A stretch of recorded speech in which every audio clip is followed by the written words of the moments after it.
everybody, welcome to my Pete and Pole Air Camper / RV7 YouTube video channel.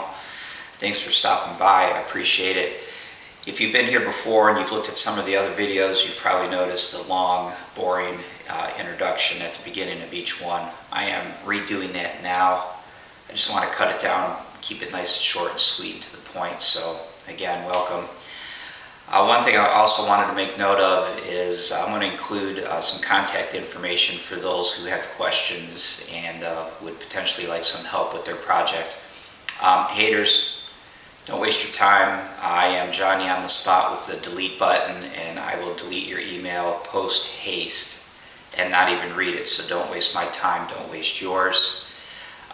Anybody else looking for some help, advice, have questions, concerns, whatever, you'll now be able to contact me directly.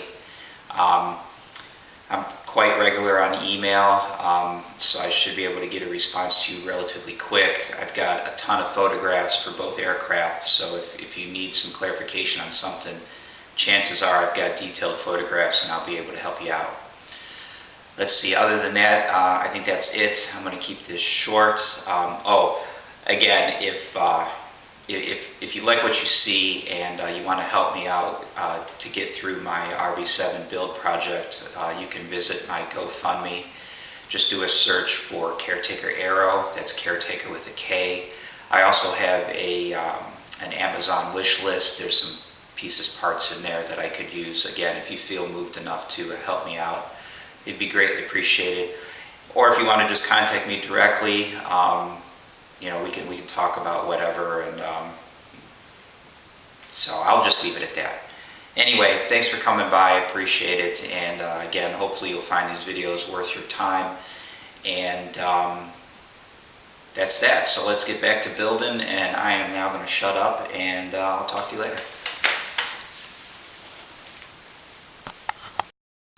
This is my preliminary leak test for my right wing fuel tank.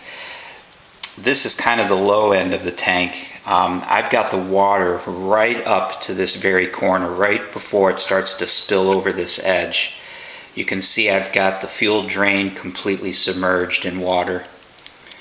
And as you go across, you can see by the time you get down to this other end, the water is not quite as high, which is fine.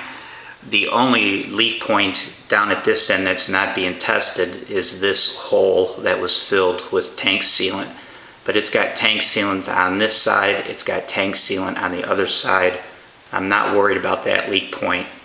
All the other leak points are underwater, and like I said, this is the low end, which is the end that I was mostly concerned about just because it's got the most leak points to it.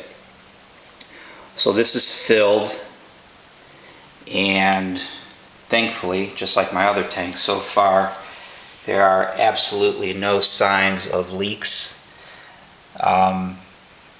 This has only been underwater for about 5 minutes. I don't think time matters. I think if it was going to leak, it would leak right away.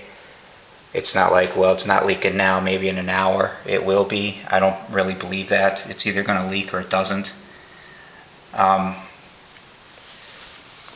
But it is leak-free. Right, there's my knobby knees with my totally awesome tall socks. That's just great. Alright. I don't know if you can see any of these rivets, but everything is dry. On the first fuel tank that I did, I used a rubber cork for this filler neck. On this tank, I decided to use the actual cap, because I figured why not, might as well check it too. So, and you can see that it has no leaks. I'll come around to this end. As you probably saw, if you weren't mesmerized by my white legs and my tall socks, I'm crawling around on the ground, so this video is going to be a little bumpy. Anyway, there it is. Apparently leak-free at the moment. Like I said, just for grins, I'm going to let it sit for a little while. Just cause, but I don't really think it's necessary at this point. It's either going to leak or it's not.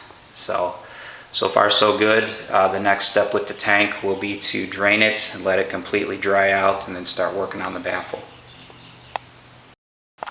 Okay, I'm back on the fuel tank. I've finished up my flap, the last flap for the airplane, so now I am back working on my last fuel tank. This is the right fuel tank. As I said earlier that I filled it with water and it was fine. I had no leaks. So now I'm getting ready to put the back baffle in place. Before I get too far along, I just wanted to point out that it's probably going to be a little difficult to see. As with all the other areas on the fuel tank where you put fuel tank sealant, you want to scuff. So you want to scuff these back flanges on all the ribs, and you want to scuff this area here where the baffle is going to get riveted to the skins, both on top and bottom. That would be this line of holes here on this side. Scuff that, scuff along these, and scuff these. And you also want to do the same on the baffle itself. You want to scuff the areas where the baffle meets the flanges of the ribs, and then of course along the edge, both top and bottom edges where it meets the skins. So this has been prepped. Again, as usual, the norm is to edge prep, hole prep, deburr, smooth. So this is ready to go. It's been scuffed. Fuel tank at the moment is leak free. This has been scuffed. Remember that you countersink the skin here with no dimples, top and bottom, and that way the inside here stays flat with no dimples. These of course are flat, no dimples, so there is no dimpling or no countersinking of any sort for the baffle. This will just fit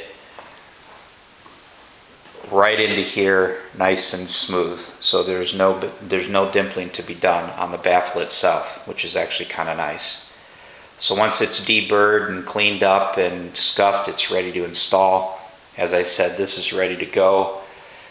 So I'm going to double check the instructions. I'm going to look over the tank, make sure I've got everything in, make sure it's clean on the inside, and I'm going to start mixing up fuel tank sealant and working my way through getting this installed. Here's my tank with the fuel tank sealant on it. Again, this is for the right tank, not that it matters, the left tank's the same way. These are the corners that they stress in the instructions, these corners here between the rib and the skin, and then where the baffle is going to be. You want to get those good and sealed, because those are known leak points in all 4 of the corners.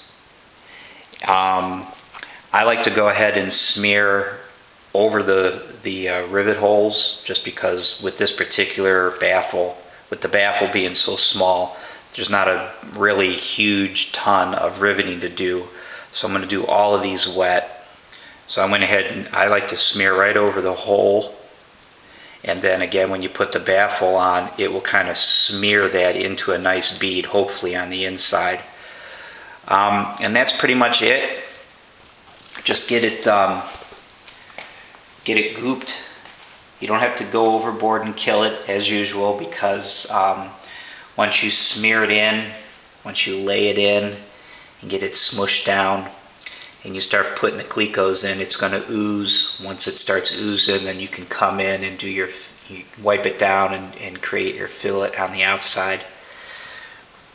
The one thing that I want to stress, and I almost forgot, if you do this one-way door, this fuel door here, make sure you get it in and put a bend in your hinge pin like you see here, and then drop the hinge pin straight down. Obviously when the baffle's in place, the hinge won't be able to back out. So that's it. I've got it gooped with fuel tank sealant, and I'm going to go ahead and bring the baffle over. I'm going to set it down in place, and I'm going to cleco every hole that I can, and then I'll come back as per the instructions and go ahead and start riveting. One more thing. On the inside ribs, so this is the bottom of the tank here, and I talked about getting these corners nice and sealed on the outside. These cutouts here on the bottom of the rib here and there on all the internal ribs, those are the cutouts that you do not want to seal. You want fuel to be able to flow through that corner from one tank bay to the other through here. That's just in case you have water in your tank, it can settle out and you can drain it. So don't put so much sealant that you clog up those corners. Alright, let me get this baffle in place and get to riveting. Hello again everybody, and as usual, thanks for coming by. Hope you enjoyed the video. Hope you found it worthy, and again, as always, hopefully you found something that was worth your time. So thanks again for stopping by, and again, making this short and sweet. I've got contact information available now, so if you feel the need to help me out with my RB7 project, feel free to email me, or you can go to my GoFundMe, as I said in the beginning, at just do a search for Caretaker Arrow. That's Caretaker with a K. And again, I've got the Amazon wish list. And for you RB7 guys and girls out there, if you watch these videos and are moved to purchase an RB kit of your own, if you'd include my build number with your first order, Vans will give me $100. It's kind of like a referral, I guess. So if you were to do that, I would greatly appreciate it. It's no money out of your pocket. It's just something Vans does as an incentive. So as I said, if you decide to build and you order your first kit, if you'd include my builder number, I'd appreciate it. And all this contact information will be in the description of each video. So check out the description and do what you feel you need to do, and I would appreciate any help. And again, if you need some further assistance, contact me. I've got photographs, I've got videos.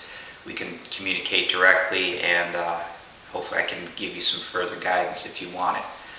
So that's it. Again, thanks for stopping by. Come back frequently. I try to do a video or two every week if I can. So subscribe, keep coming back, and I will talk to you again soon. All right, thanks.